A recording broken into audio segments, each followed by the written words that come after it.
cohésion sociale. Merci beaucoup laaj bu am solo la laaj bu am solo la parce que effectivement ñi ëpp responsabilité mooy ñi nga xam ne dañ leen dénk mbirum sénégalais yi ñuy xëy suba ngoon war cee rendre compte loolu c'est extrêmement important tout à l'heure madame l'honorable députée wax na lu am solo mooy école du parti te professeur Djibi Diakhaté ñëw na ci parce que effectivement ñi nekk ci parti politique yi ñooy ñëw après nekk ci état bi gis nga le lien même su dee la constitution et le code électoral garantit aux indépendants la libre participation à toutes les élections donc parti politique yi kese moomuñu même instance de décision yi ci li nga xam ne ay mandat électif la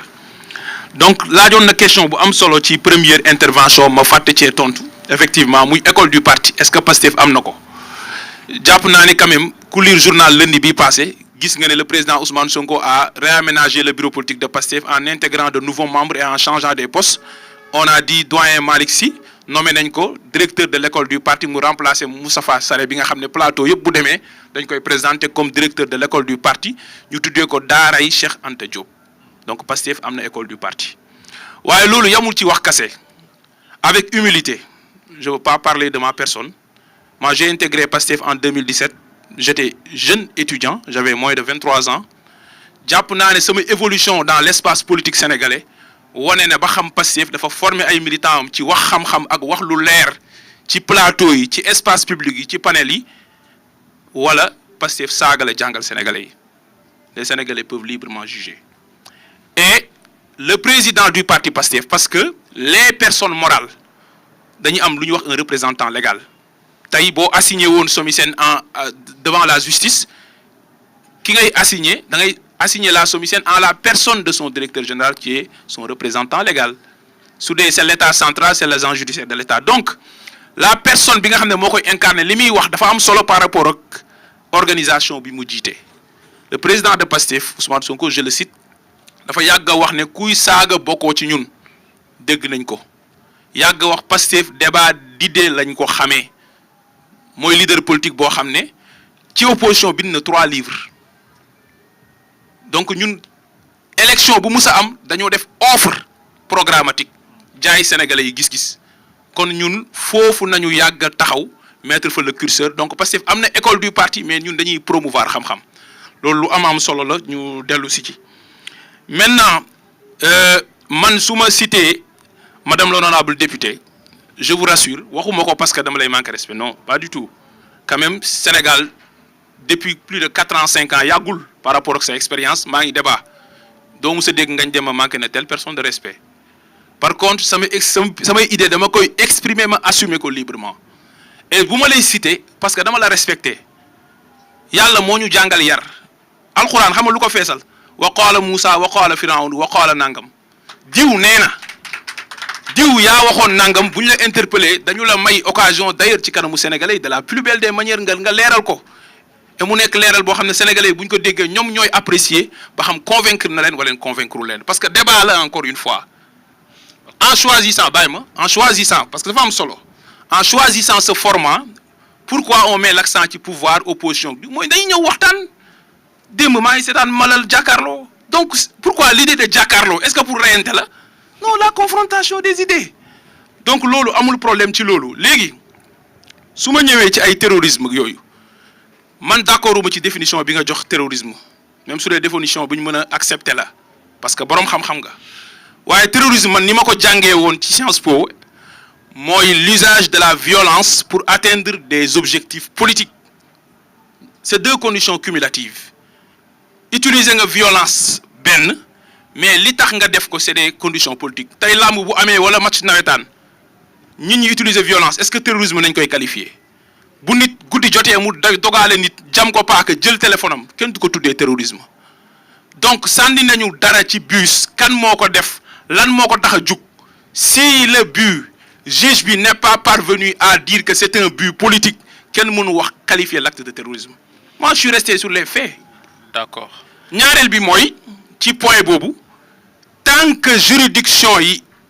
àttewuñu de façon définitive ba qualifier acte bi ba ñi nga xam ne ñoom nañ ko gàll seen loos ñu condamné leen ne ñoom ñoo ko def kenn mënul wër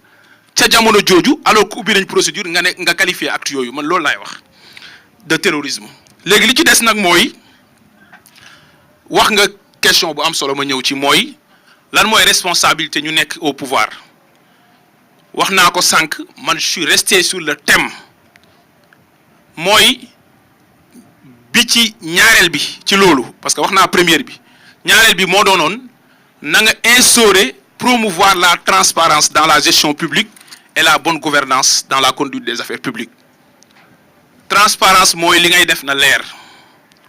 loolu moo waral bi ñu ñëwee conformément au code de transparence dans la gestion publique du 27 décembre 2012 loi boobu ñu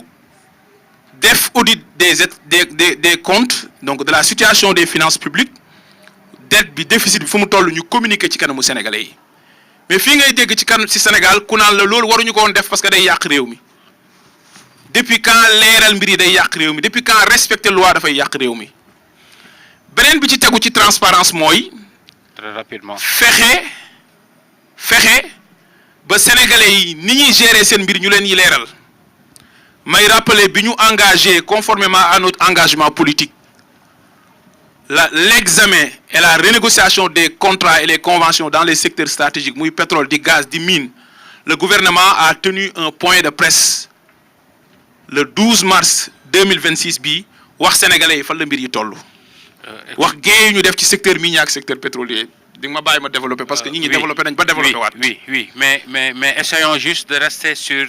le thème. Oui. En tant que tel quoi. Pourtant je parle de ça. C'est vous qui m'avez écouté. J'ai l'impression qu'on ne m'écoute pas en fait. Parce que dama ne la lii tax cohésion am ñi ñu fal dañu war a poser ay actes yi renforcer la confiance des citoyens ci ñoom ñuy fal ma ne la loolu pour mu am nañu mettre la transparence mais li ñuy def na leer ñaata réew nañu taal parce que opacité moo am ci ni ñu gérer seen ressources naturelles li ma wax dafa leer alors maintenant am na lu am solo lu honorable député wax muy effectivement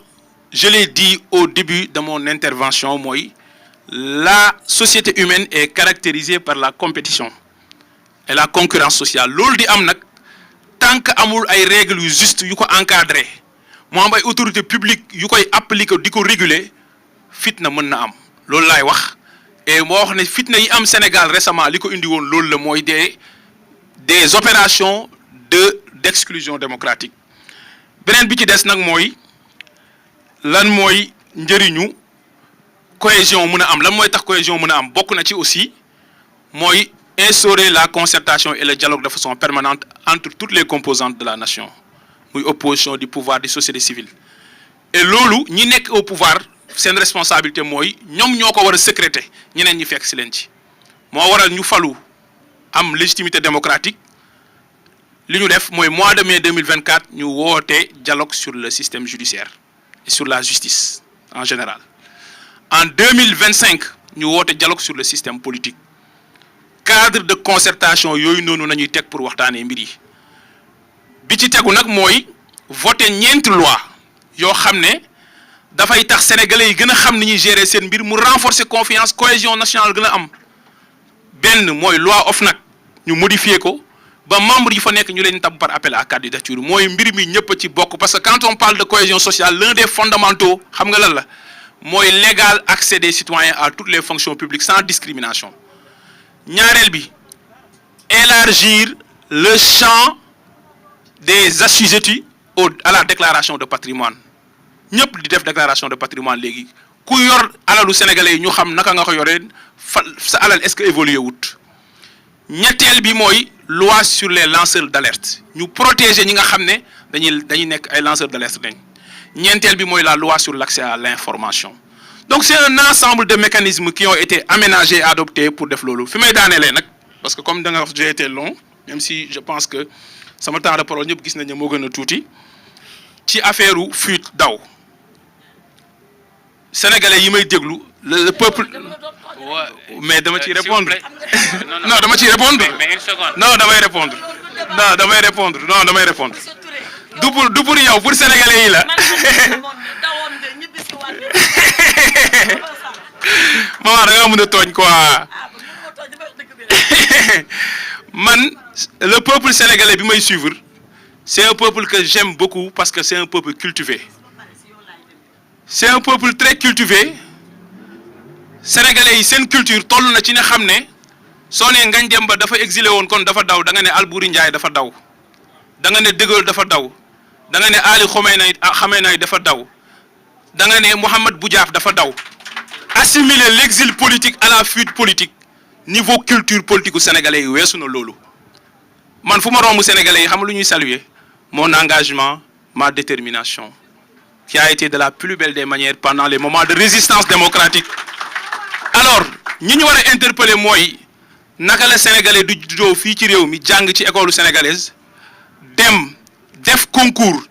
2600 candidats déposés ñuy jël 20 mu jël 3e ci Sénégal ñu forme que 2 ans au centre de formation judiciaire mu dugg 2 ans de formation mu génn dugg fonction publique di liggéey 6 mois am engagement politique am di dem ci plateau yi di leen tontu ci xam-xam di def conférence de presse nga xëy dafagul 1 an de fonction nga ne affecté ngeen ko te loolu usage yi xamuñu ko pareegul affectation nga xëy benn jour mu bind Facebook benn ñetti ligne nga gàll ci loosam 5 chefs d'inculpation acte de terrorisme association de malfaiteurs en relation avec une entreprise terroriste appel à l'insurrection offense au chef de l'État atteinte à l'autorité de la justice diffusion de fausses nouvelles 6 affaires yooyu nga gàll ko ci loosam mu génn ci bitim réew continuer di xeexam di organiser parti pour ñu participer ci élection muy parrainage muy opération yooyu ñi fi nekkoon ba loolu mën a am ci fonctionnaire sénégalais boobu ñu formé à bonne école nañu war a laaj ñoom lan mooy seen responsabilité ci loolu ba muy xew loolu laa bëggoon a wax sur ce sujet j'ai été interpellé j'étais obligé d'y répondre parce que monsieur ma see wax. asalaamaaleykum. ok bon